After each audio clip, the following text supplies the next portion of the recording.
This is Jamie Drummond for Good Food Revolution. It gives me great pleasure today to introduce to you a gentleman who is no stranger to Good Food Revolution.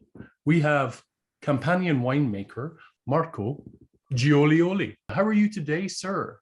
Oh, I'm okay. Thank you. Thank you for your invitation. It's a pleasure being here. Well, it's lovely to see you again. You were in Toronto in March of 2019, in the years before COVID, where you did a kind of standoff against Gabe Demarco from Cave Spring, where you had Riesling against a grape that is very close to your heart, Falanghina. For those people unfamiliar with the marvelous cooperative, the kind of cooperatives that give cooperatives a good name, please give us a little explanation of what you're doing down there in Campania.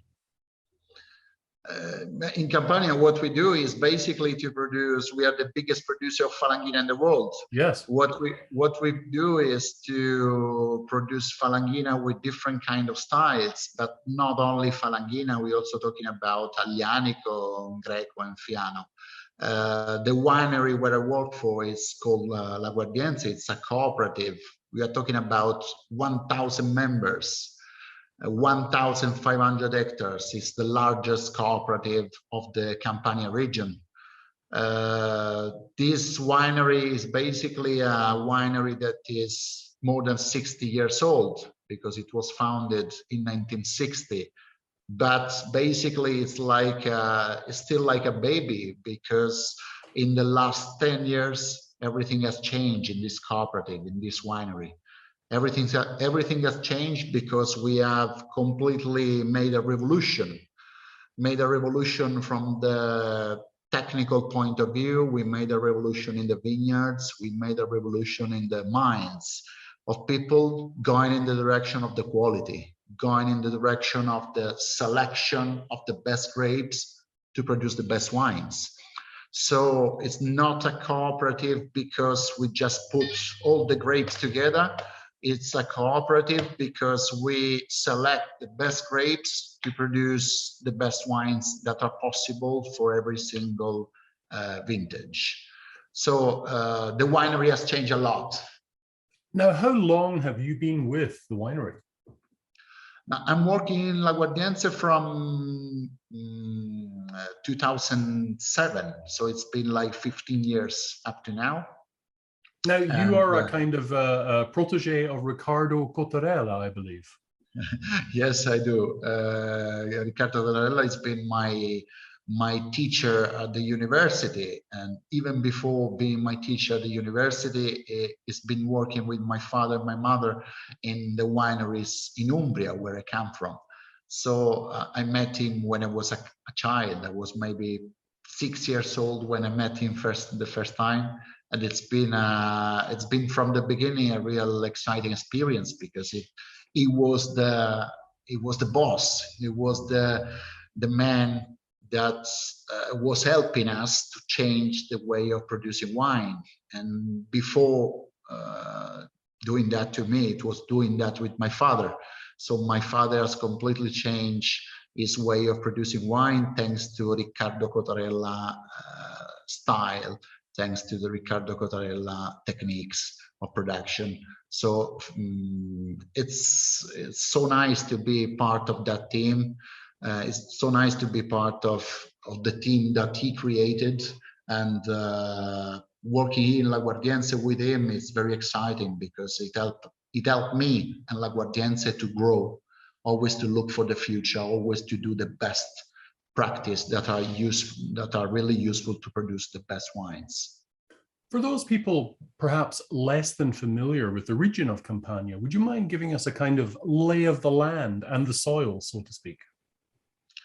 Wow, this is something so exciting. Campania is a region that is basically the region of Naples. Okay, Naples it's been one of the most important cities of the world until maybe the end of 18th century, 19th century also, because it's a city where before Italy was unified, was the center, the economic center of the southern part of Italy. And it was a very strong city. It was a very strong area. What is Campania? What is Naples? Naples is just a city that is behind, it's just above. Oh, excuse me, sometimes my English is going not in the right direction. It's just under, it's just under a volcano that is called Vesuvius. But Naples is also a city that is basically close, very close to another volcano that is called Campi Flegrei, which is not very well known because everybody know about Vesuvius, yes, because it's been famous in the history. But the most important volcano of Campania is not Vesuvius, it's super volcano of Campi Flegrei. The super volcano of Campi Flegrei, which is something like Yellowstone for Europe, so for United States, yes, because we're not talking about a normal volcano. We are talking about a volcano that is so powerful. This is so important for us because the last one of the last eruption of that volcano was 39,000 years ago. Right. And it's called the eruption of Ignimbrite Campana. What is Ignimbrite Campana? Ignimbrite Campana is the material that was erupted by that volcano. And the eruption that we had was so big that the material created by the eruption just went all over Campania region. We are talking about kilometers. We are not talking about maybe 6 or 10 kilometers. Yes. We are talking about 60 or 100 kilometers far from the volcano.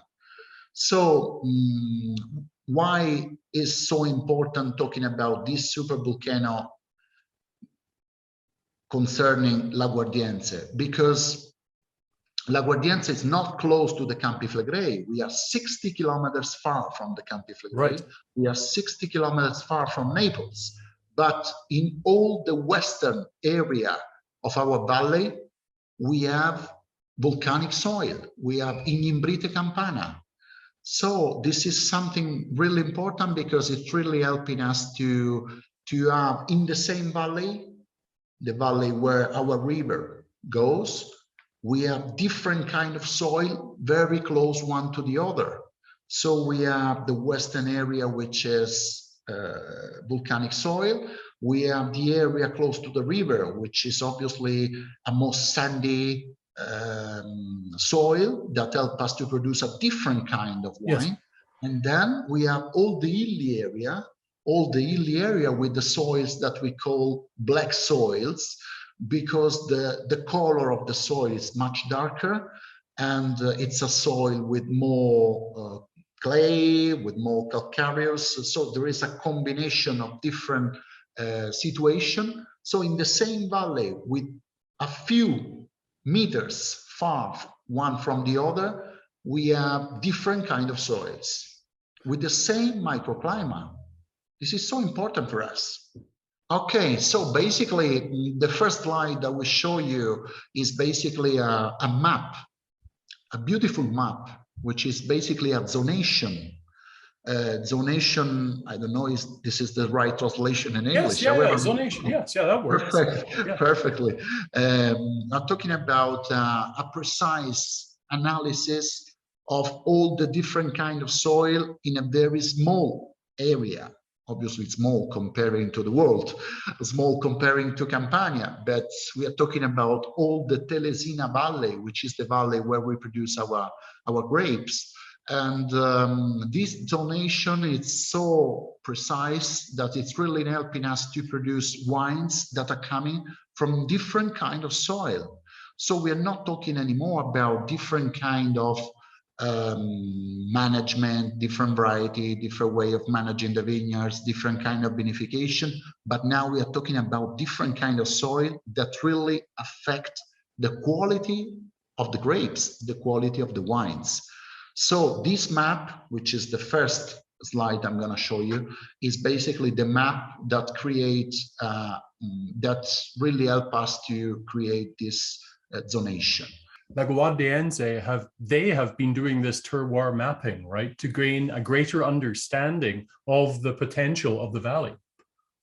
Yes, exactly. La Guardiense, it's been working with the universities to create this map. So it's not just La Guardiense did that, it's the partnership between La Guardiense and the universities and a group of research that created this map. But I have to tell you the truth, this map was not made maybe last year or a couple of years ago.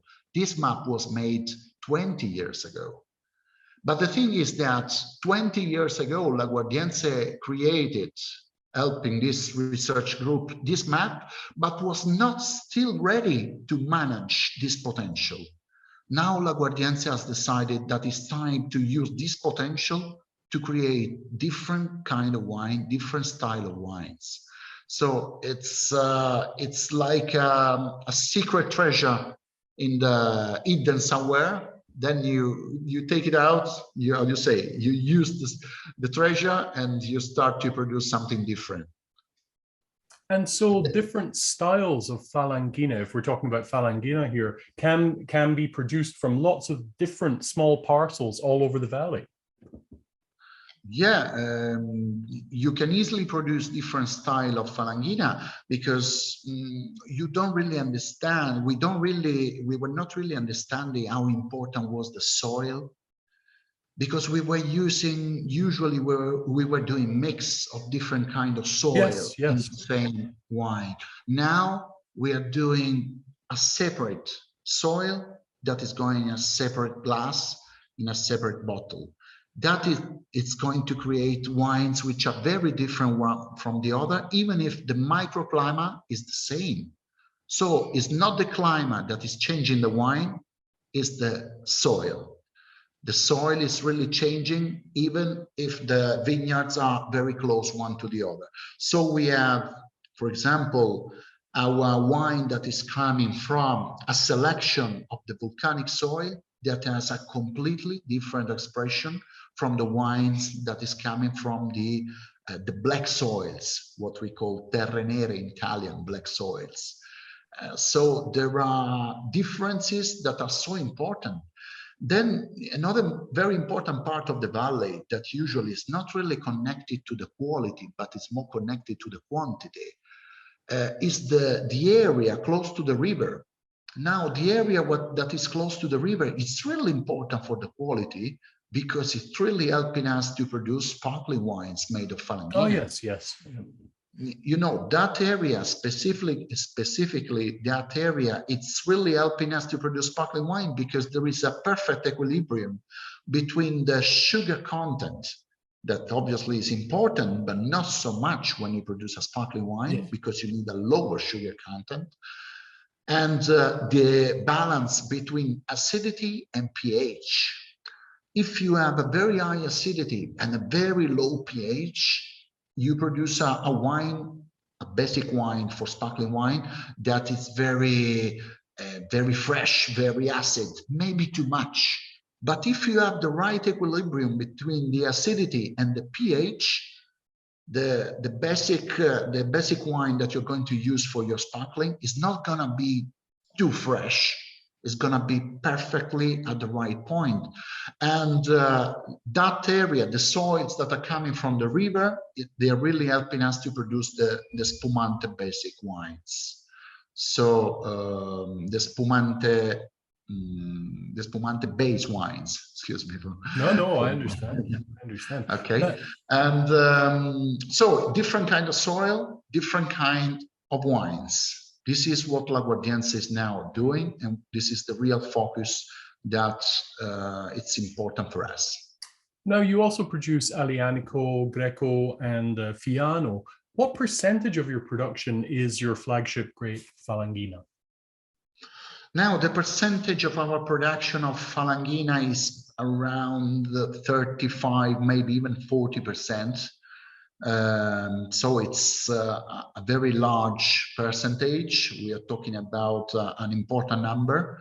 So if you 35, 40% is Falanghina, then we have 25 that is Aglianico. Then we have 10% or 10-15% each we are talking about the Greco and Fiano. So this is on average the percentage of production of our varieties. Obviously, we also have some other varieties that create the total amount. So, right. But if we are talking about the most important varieties, those are the percentage that we should calculate.